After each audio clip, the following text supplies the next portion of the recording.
ನೀವು ನಮ್ಮ ಸಮುದಾಯದ ಮುಖಂಡರುಗಳನ್ನೆಲ್ಲ ಒಟ್ಟಿಗೆ ಸೇರಿಸಬೇಕು. ಇವತ್ತಿನ ಪರಿಸ್ಥಿತಿಯಲ್ಲಿ ಪರಿಶಿಷ್ಟ ಜಾತಿಗೆ ಸೇರಿದಂತ ಸಮುದಾಯ ಎಲ್ಲ ಕರ್ನಾಟಕದಲ್ಲಿ ಛಿದ್ರ ಆಗಿದ್ದಾವೆ. ಆದರೆ ಛಲವಾದಿ ಸಮುದಾಯ ನಾವಾದರೂ ಹೇಳಬೇಕಾಗ್ತದೆ ಒಂದು ಮಾತನ್ನ ಈ ಸಂದರ್ಭದಲ್ಲಿ. ಅದಕ್ಕಾಗಿ ನೀವು ಆಯೋಜನೆ ಮಾಡಬೇಕು ಅಂತೇಳಿ ನಾನು ಕೇಳಿದೆ.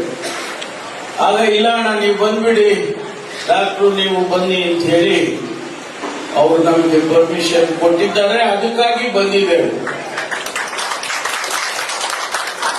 ಇಲ್ವಾ.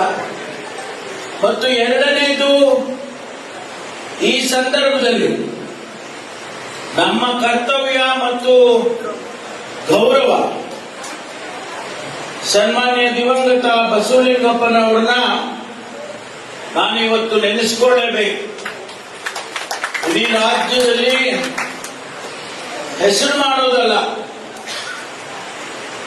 ಈ ರಾಜ್ಯದಲ್ಲಿ ಗೌರವವನ್ನ ಸಂಪಾದನೆ ಮಾಡಿ ನಮ್ಮೆಲ್ಲರಿಗೂ ಕೊಟ್ಟಂತ ಬಸವಲಿಂಗಪ್ಪನವರು ಮತ್ತು ಅವರ ಜೊತೆಯಾಗಿ ದಿವಂಗತ ರಂಗನಾಥ್ ಅವರು ನಮಗೆ ಎರಡು ಕಣ್ಣುಗಳ ರೀತಿಯಲ್ಲಿ ಆ ಸಂದರ್ಭದಲ್ಲಿ ಹೋರಾಟ ಮಾಡಿ, ಅವತ್ಯಾವ ಲೆಫ್ಟು ಇಲ್ಲ ರೈಟು ಇಲ್ಲ, ಒಂದೇ ಪರಿಶಿಷ್ಟ ಜಾತಿಗೆ ಸೇರಿದಂತ ಸಮುದಾಯಗಳಿಗೆ ಒಂದು ಧೈರ್ಯವನ್ನ ತಂದುಕೊಟ್ಟಿದ್ದು ಯಾರಾದರೂ ಇದ್ರೆ ಅದು ಬಸವಲಿಂಗಪ್ಪನವರು, ರಂಗನಾಥ್ ಅವರು. ಅದು ಈ ಭಾಗದವರು ಅಂತ ಹೇಳಿ, ಮಧ್ಯ ಕರ್ನಾಟಕ ಅಂತ ಹೇಳಿ ನೀವೇನ್ ಹೇಳಿದ್ರಿ, ನಮ್ಗೆ ಲೀಡರ್ಶಿಪ್ ಹೋಗ್ಬಿಟ್ಟಿದೆ ಅಂತ. ಲೀಡರ್ಶಿಪ್ ತಗೋಬೇಕು. ಲೀಡರ್ಶಿಪ್ ಸುಮ್ಮನೆ ಹೆಂಗ ಸರ್ಟಿಫಿಕೇಟ್ ಕೊಡೋದಿಲ್ಲ, ಈಗ ಕೊಟ್ರಲ್ಲ ಅಲ್ಲಿ. ಲೀಡರ್ಶಿಪ್ ಅನ್ನ ತಗೋಬೇಕು ನೀವು. ಮಧ್ಯ ಕರ್ನಾಟಕದಲ್ಲಿ ಇರ್ತಕ್ಕಂಥ ಮುಖಂಡರುಗಳು, ನಮ್ಮ ಸಮುದಾಯಗಳಲ್ಲಿ ಇರ್ತಕ್ಕಂಥ ಮುಖಂಡರುಗಳು ಲೀಡರ್ಶಿಪ್ ಅನ್ನ ಕೈಗೆ ಎತ್ಕೋಬೇಕು. ನಾನು ಕಳೆದ ಬಾರಿ ಬಂದಾಗ ಹೇಳಿದೆ, ನೀವು ಯಾರಿಗೂ ಅಡಿಯಾಳುಗಳಲ್ಲ, ಯಾರಿಗೂ ಅಡಿಯಾಳುಗಳಲ್ಲ. ನೀವು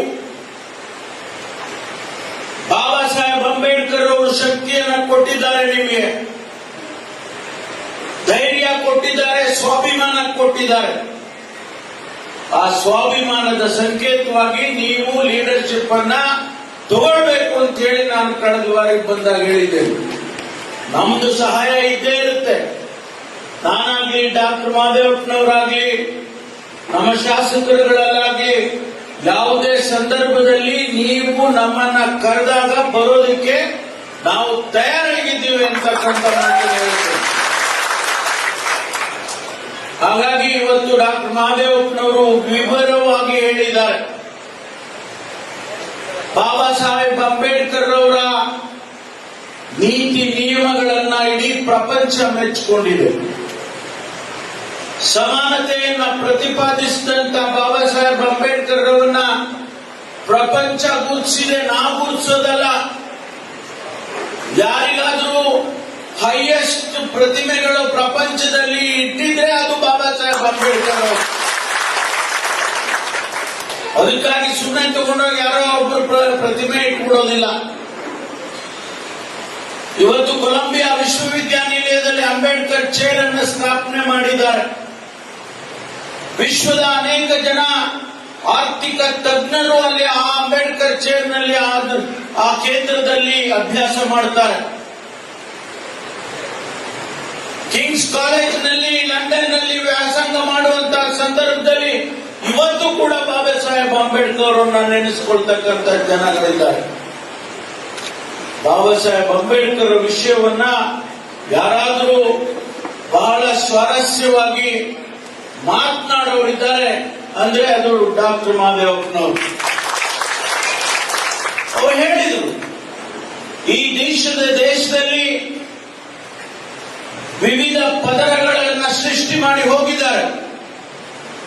ವರ್ಣಾಶ್ರಮ ಧರ್ಮವನ್ನು ಪ್ರತಿಪಾದನೆ ಮಾಡಿ ನಮ್ಮನ್ನ ಹೊಡೆದು ಆಳಿ ಇವತ್ತಿಗೂ ಕೂಡ ಅದು ನಡೀತಾ ಇದೆ ಅನ್ನೋದನ್ನ ಬಹಳ ಸ್ವಾರಸ್ಯವಾಗಿ ಹೇಳಿದರು. ಇದು ಬದಲಾಗಬೇಕು, ಭಾರತ ಬದಲಾಗಬೇಕು. ಅದಕ್ಕಾಗಿ ನಮ್ಮ ಹೋರಾಟಗಳು ನಡೀಬೇಕು. ಯಾರು ನಾವು ಶಾಸಕರಿದ್ದೇವೆ, ಮಂತ್ರಿಗಳಿದ್ದೇವೆ, ಅವರು ಅಷ್ಟೇ ಉದ್ಧಾರ ಆದರೆ ಸಾಲೋದಿಲ್ಲ. ಆ ಗುಡಿಸಿನಲ್ಲಿ ಇರ್ತಕ್ಕಂಥ ವ್ಯಕ್ತಿ ಅವರ ಜೀವನ ಉತ್ತಮ ಆದರೆ ಮಾತ್ರ ಅದು ಬಾಬಾ ಸಾಹೇಬ್ ಅಂಬೇಡ್ಕರ್ ಅವರಿಗೆ ನಾವು ಕೊಟ್ಟಂತ ಗೌರವ ಆಗುತ್ತೆ.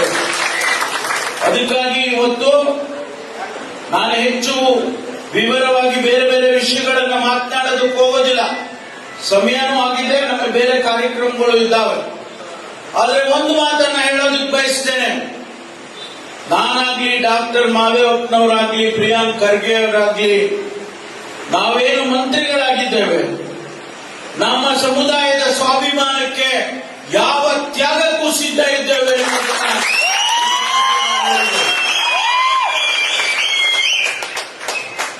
ಇವತ್ತು ಒಂದೇ ಒಂದು ಸೆಂಟೆನ್ಸ್ ನಲ್ಲಿ ಹೇಳ್ತೇನೆ, ಹೆಚ್ಚಿಗೆ ಹೇಳೋದಿಲ್ಲ. ನಮ್ಮ ಶಕ್ತಿ 24.1% ಇತ್ತು. ಪಿತೂರಿ ಮಾಡಿ ನಮ್ಮನ್ನ ಹೊಡೆದು ಇವತ್ತು 6.65 ಇಳಿಸಿದ್ದಾರೆ. ಇದು ಆಗಬಾರ್ದಾಗಿತ್ತು. ದುರ್ದೈವದ ಸಂಗತಿ, ಪರಿಶಿಷ್ಟ ಜಾತಿಯನ್ನ ಹೊಡೆದು ಛಿದ್ರ ಮಾಡ್ತಕ್ಕಂಥ ಕೆಲಸವನ್ನ ಭಾರತೀಯ ಜನತಾ ಪಾರ್ಟಿಯವರು ಮಾಡಿದ್ದಾರೆ. ಅರ್ಥ ಮಾಡ್ಕೋಬೇಕು. ನಾವು ಹೇಗೆ ಬಾಳ್ಬೇಕು ಮುಂದಿನ ದಿನಗಳಲ್ಲಿ ಅನ್ನೋದನ್ನ ನಾವು ಅರ್ಥ ಮಾಡ್ಕೋಬೇಕು.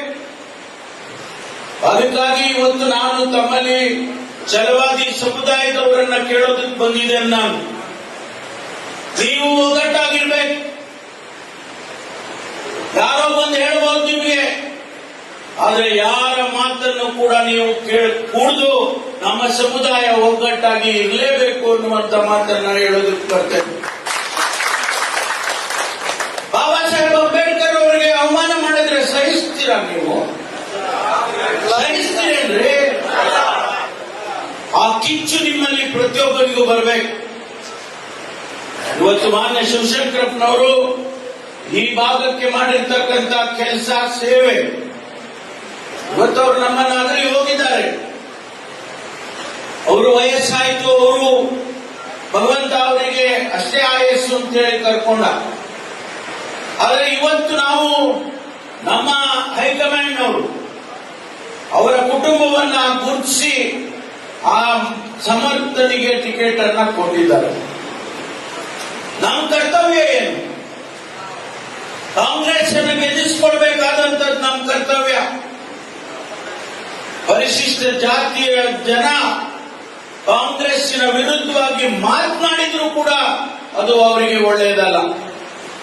ಈ ದೇಶದಲ್ಲಿ ಏನಾದರೂ ಅವರು ಬೆಳಕಿಗೆ ಬಂದಿದ್ರೆ, ಅವರಿಗೆ ಧ್ವನಿ ಸಿಕ್ಕಿದ್ರೆ, ಬದಲಾಗಿದ್ರೆ, ಅವರ ಜೀವನ ಒಂದಿಷ್ಟು ಉತ್ತಮ ಆಗಿದ್ರೆ ಅದು ಕಾಂಗ್ರೆಸ್ ಪಕ್ಷದಿಂದ ಅನ್ನೋದನ್ನ ಯಾವತ್ತೂ ಕೂಡ ಮಾಡಿಲ್ಲ.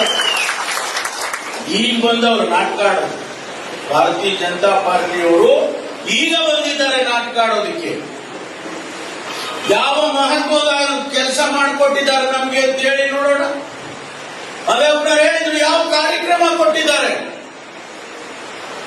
ಇವತ್ತು ಇಷ್ಟು ವರ್ಷ 2014ರಿಂದ ಇಲ್ಲಿಯವರೆಗೂ ಕೇಂದ್ರದಲ್ಲಿ ಆಡಳಿತ ಮಾಡಿದ್ದೀರಲ್ಲ, ಒಂದು ಕಾನೂನು ಮಾಡಿದ್ದೀರಾ?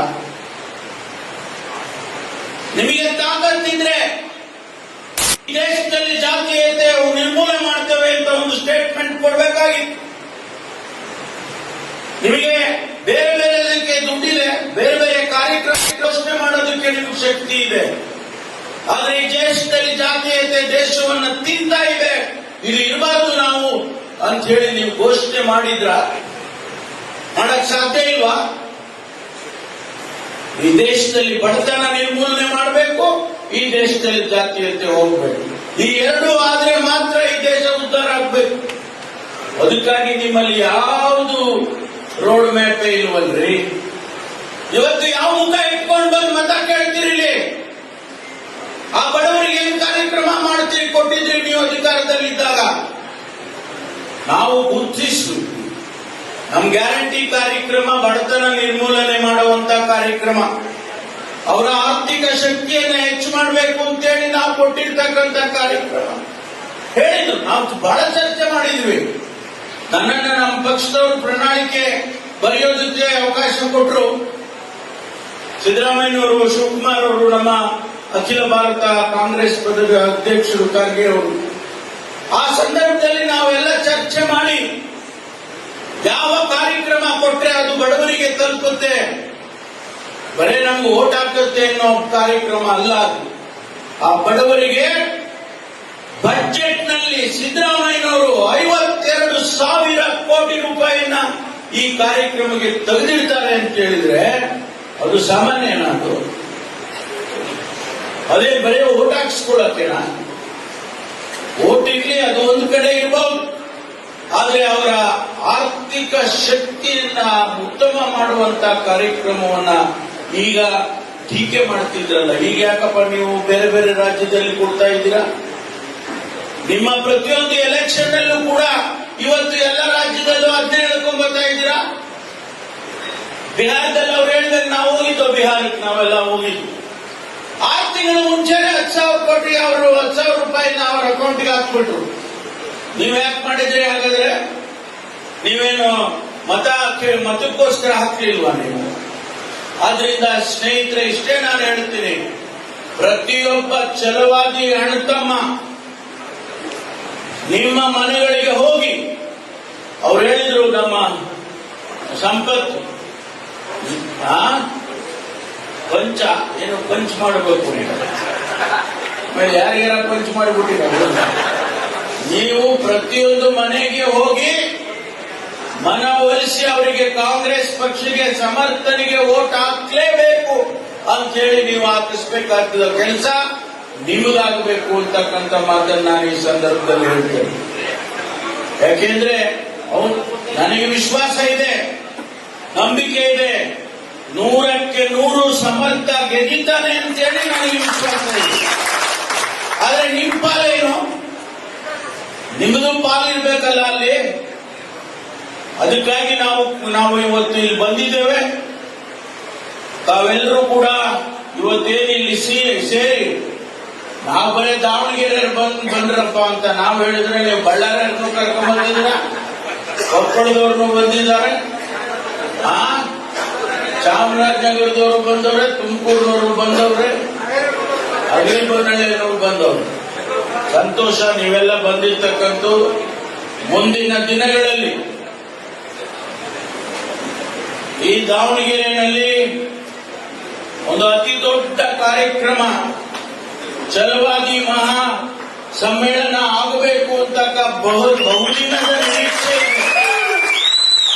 ಕನಿಷ್ಠ ಒಂದು 10 ಲಕ್ಷ ಜನ ಆದ್ರೂ ಕೂಡ ಸೇರ್ಬೇಕು.